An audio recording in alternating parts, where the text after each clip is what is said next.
Right. A very warm welcome to all of you. This is Business Today, your weekly business roundup brought to you exclusively on Channel I.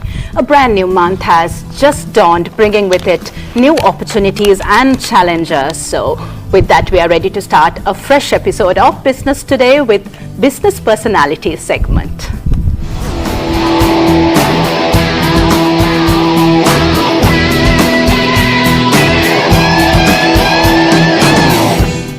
Yes, I have a vibrant lady seated right next to me right now. I will not mention her name as you will recognize her the very moment you see her. So let's connect with the introduction first. Ramani Fernando, whose specialty is providing hair and beauty services and started her business as a very small entrepreneur almost 40 years ago, has today grown into a group of very high-end salons in Sri Lanka, consisting of 14 popular salons. This chain has earned the reputation of being the foremost group of hair and beauty salons in the country. Caring and giving the best to every client, and looking to be the best we could be is her business philosophy. With this in mind, her staff is regularly provided continuous training on new products and skills, and she endeavors to keep abreast with fashion trends in the fashion centers of the world. Ramani has been for many years a vice president of the Asian Hair and Beauty Association based in Hong Kong and headed by Mr. C.K. Zhao, and initially participating successfully as a contestant in the Asian hairstyling and makeup competition, and later for many years has been invited to judge the competition. She also runs training centers in Colombo, Kandy and Negombo, in association with the multinational Unilever, which leads to internationally recognized qualifications. The training centers caters for city and girls' hair and beauty examinations. Since leaving school, Ramani Fernando's initial ambitions were focused on fashion design, interior design and dressmaking, although in the beginning she undertook a basic diploma course in hairdressing and beauty culture. It was late in 1974 when she visited England that the serious shift to hairdressing and beauty did take root. The luxurious hair and beauty salons in London attracted her fancy, and her perseverance in getting trained in one of them paid off, and was ready to embark on cutting hair in Sri Lanka.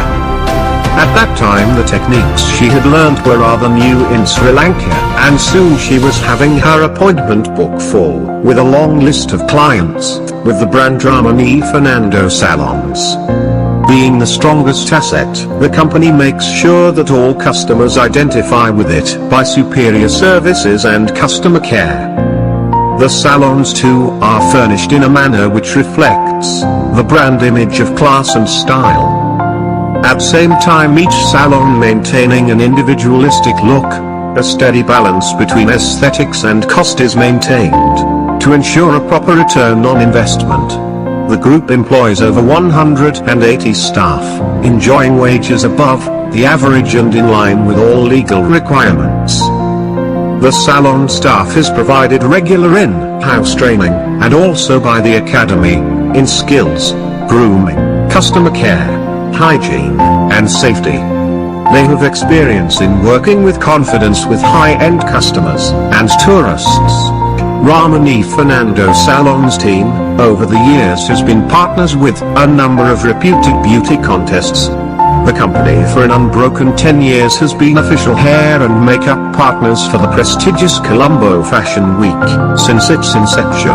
The company also regularly works with leading Indian choreographers and models on events and photo shoots, with bridal dressing being a very important feature in Sri Lankan society. Ramani Fernando holds a leading position in this sphere of hair and beauty business. Yes, and she is Mrs. Ramani Fernando, the owner of Ramani Fernando Salons, and she is one of the most successful beauticians Sri Lanka has ever produced. A very warm welcome to you. Well, thank you so much for having me. Thank you. Right, so you are a personality who has inspired many individuals to get into this field in Sri Lanka, to get into the beauty culture industry in Sri Lanka. So let me first ask you, what inspired you to get into this field and how did you start your career? Yes, I think it was a childhood dream. I was very, very interested in fashion and in hair, meddling with hairstyles and all that from my very young age. And actually, I was in the boarding also for a few years, and there too, I used to, in our free time, I used to always, try out new styles. So I thought one day I'm going to be a designer. So after my O-levels, when I left school, this was in the late 1960s, so there was no scope for anything like that. So I went into a hairdressing course, and then I had a chance of going overseas to London as soon as I got married, and my husband was busy with cricket, so I was aimless. So I thought, I'll go and try to work in a salon. Okay. So I walked into this salon, just quite a small salon, and the guy, the owner, tapped me and said, I was very young as well, so he tapped me and said, you've got to learn more and come back. So then I walked up the street, and I saw this notice in a huge salon. It was very visible from the street. It was about 25 stylists on the floor, and very busy, and they had this small notice asking for juniors. Okay. So I thought that was my place as a junior. So I went in and I got the job, and from there on I never looked back. Because working in that salon, I got so much of experience. Of course, I was doing like sweeping the floor and washing hair and making cups of tea and coffee, endless jobs, like that. It was very, very tiring. But I learned so much, and it was Gerard London, Martin Gold, and just watching these two people working was just amazing. It was just magical to me. So then when I came back to Sri Lanka, that's the time actually it was also in my little box room in the house that I was trying out all these things I learned.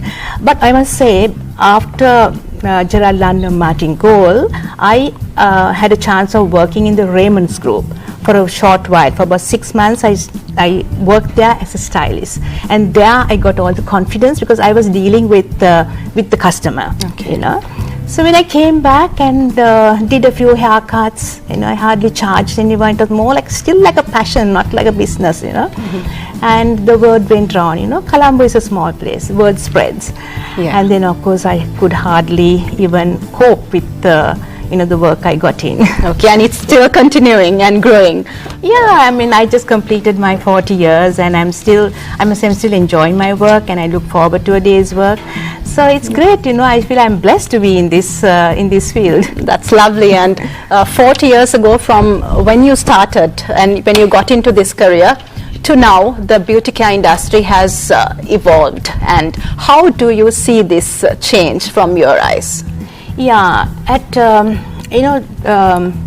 time I started, there was hardly anyone was having any fashion haircuts or styling hair, and there were just 1 or 2 salons, servicing the people, and of course the men were all done by barbers, and the barber community kind of dominated the scene. So after my return from England, and like blow dries were not even heard of at that time. This was the time that people used to sit under the dryers for hours, and then you spend so much of time in the salon. So when I came and introduced the blow dry method, it just took off, and I didn't have any problems. So from there onwards, by that time there were few others as well going and training abroad, and then I was invited to open up salons in the hotels, like the Taj and the Hilton were new, so I opened up with by that time I was about 5 years into my job, and I was getting more professional and having a nicer salon and that kind of thing, and I was invited to open this salon. So then at that time we had to also do the tourists that were coming in. So we got the experience of, and we were competent enough to handle all the tourists, and so like that it grew. Then a lot of young people, I had to employ people train them from nothing, So I gave them the training that I got in England.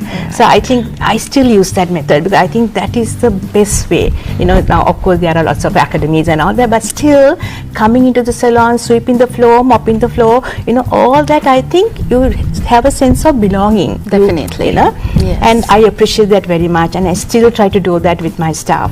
So it grew like that, Then the men were coming into the salons, they were, not just going to the barber shops, they were coming to the more unisex salons. So everything got, people aware of it, of fashion, in the sense the TV, TV was introduced at that time to Sri Lanka. Then of course people are traveling abroad. So, people are aware. That's the main thing, and there was a demand. And also that's the time that in the 80s, I would say, the beauty industry was taking off, because like the consumer was very concerned about their skin. So this is the time that took off. So the beauty products were also coming in. But of course at the beginning when I started, we were in a closed economy, So we didn't have any products at that time, hardly any products. I remember the time that I used to carry these products from overseas whenever I did a trip.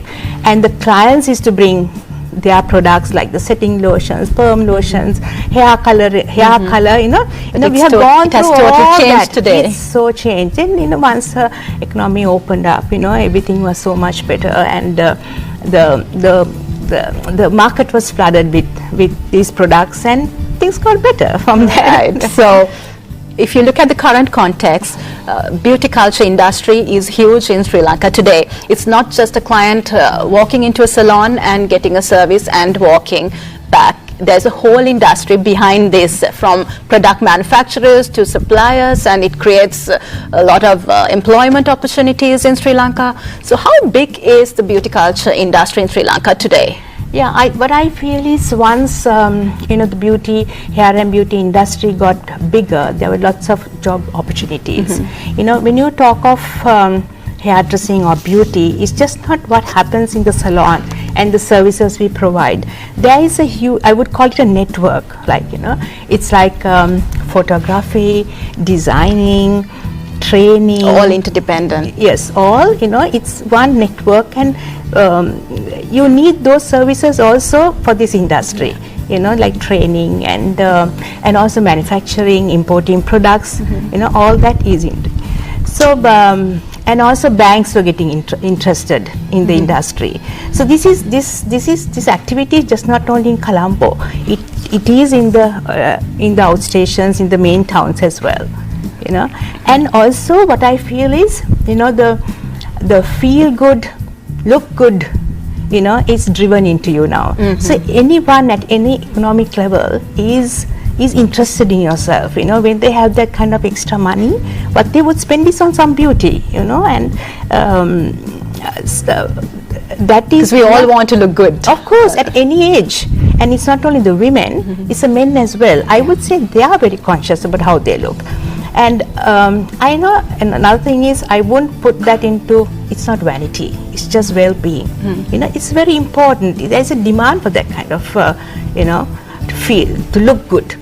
Okay, so right now what we see is that salons are springing up like mushrooms. And how do you ensure their quality standards, as certain treatments can have adverse effects on customers and some can be life-threatening? So how do you ensure the quality standards in the industry? Do we have any? Yeah, actually, we only need a license at the moment to run your premises. Okay.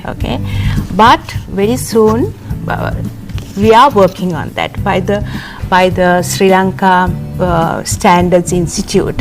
We are doing this draft, and many personalities have been involved in this, in doing the draft, and it's matching up with the drafts that are done abroad as well.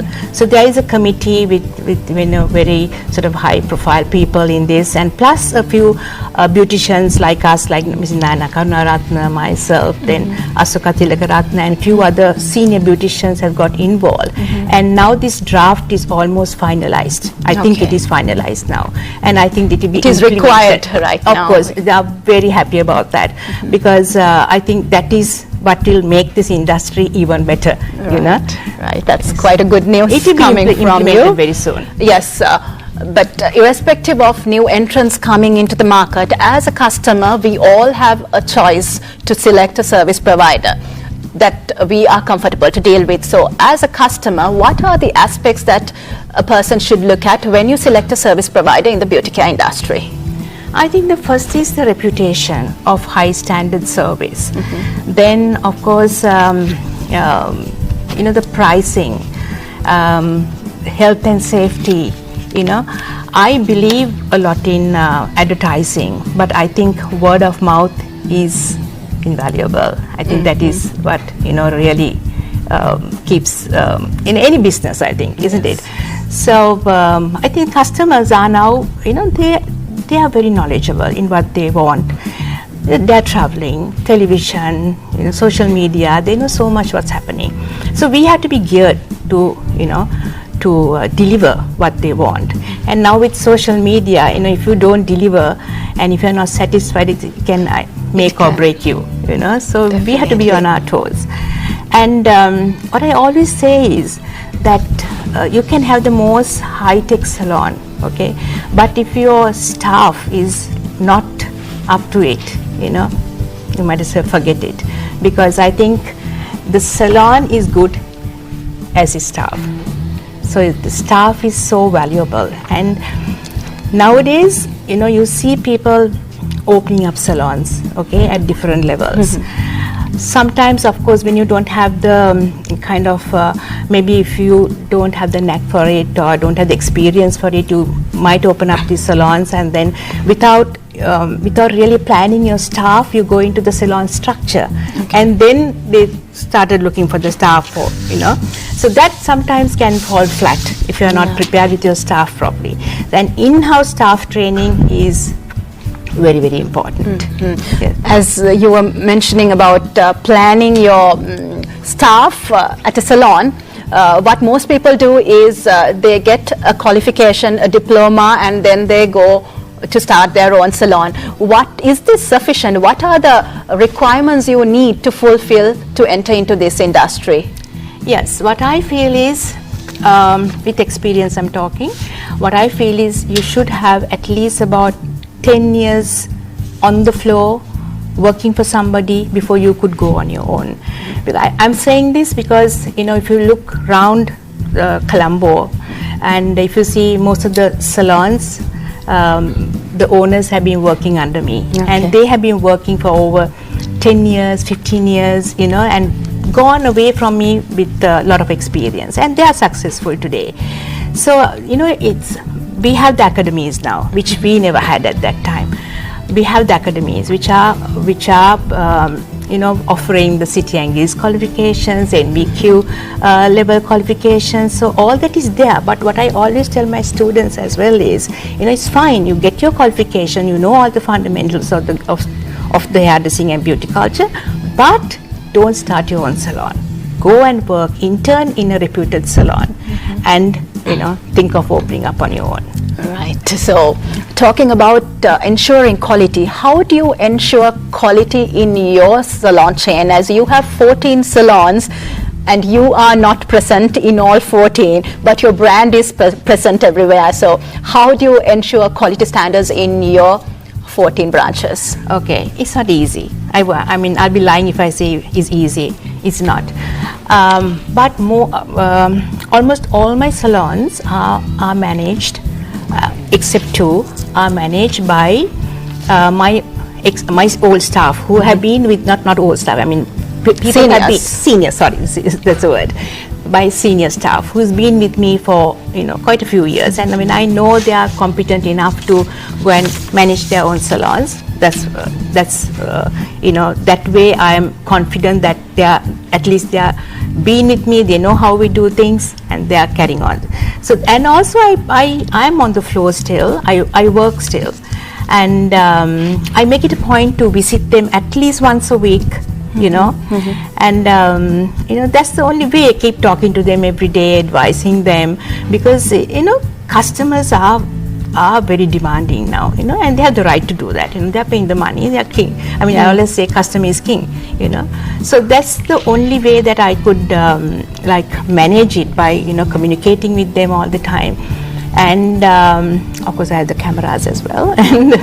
And also the training, we have our meetings very often, the manager level meetings, and so somehow we do it that way. Right. So since we spoke about knowledge, experience and qualification, what is your view on the level of training available in Sri Lanka? Because for us to produce good beauticians, we have to have proper, solid education system in Sri Lanka on this sector. Are you happy with the level of training and training centers available in Sri Lanka, or should we seek for foreign assistance? Well, it's like this. There are many training centers now in Sri Lanka. Some are very good, some I think are not that good, not up to standard. So I don't think I can talk about, everyone else, but what about our academy, that's the Ramani Fernando Sunsilk Hair and Beauty Academy. We are supported by Unilever Sunsilk, and I have a team of teachers who are my senior stylists, who go in for all the practical work. And it's headed by Lucky Lena Gala. She's an international award-winning lecturer from City and Guilds, and also she has international exposure and the qualifications to. She's not only in Sri Lanka, she's sorted out in the region as well, where she goes and trains and gives all these qualifications. So I'm really lucky to have Lucky Lena Gala to head the training institute. And of course, and also just to talk about the academy, we offer, along with Unilever, we offer around 25 scholarships for the year, in hairdressing for young people who who cannot afford our sort of fees. And they all come from the outstations, and they get trained, and also there are job opportunities. Most of them work with me for some time before they go off, to their towns or villages or whatever. So it's ongoing training, and as I said, we have some other very good training centers as well. Right. Okay. So right now, if you look at the market, there's a rapidly increasing trend for skin whitening treatments. So many products coming into the market, so many treatments in high demand, but you came up with a different concept called Bronzed and Beautiful. Can you elaborate on that? Yes, this concept? was actually, it was a very interesting program. It was launched by Sothees. Sothees is a product that we use in the salons for all the beauty care. So it was launched by them. The launch was to take care of your skin, to have a healthy skin. Because there is a myth that, the white skin is preferred over other shades. Yes, and to be beautiful or to be noticed by society or to be successful, you had to be white. So to control that, this campaign came about, and people go into extents of harsh kind of cosmetics and other sort of things to make yourself white, and it could be so dangerous to you as well. So there were some ladies chosen who are like bronzed in complexion, and they proved it that you don't have to be fair to be stunning. So because if you actually look even because it's a very old-fashioned thing to look fair like that, because if you look at the fashion industry, I mean, how many dark girls, how many colored girls are in the front, and all these beauty queens, because you don't have to be fair. You have to be happy in your own skin, whether you are black, brown, yellow or white. Just look after your skin. Healthy skin is the vital. Okay, so can we also talk about the growth in this industry, as we see many new entrants coming into the industry and the supply increasing, but is the demand too increasing in the same pace? Yes, the growth at the higher level is not growing, because I feel the sort of the upper middle class to the high end is also not rapidly growing. So the demand for salons in that level, in the high level, is not that much, and we have a very few salons that could service that area. So I don't see a competition in that area, but I see a huge competition in the middle area, because there are so many salons springing up, and some of them can't even sustain it, they have to close it up.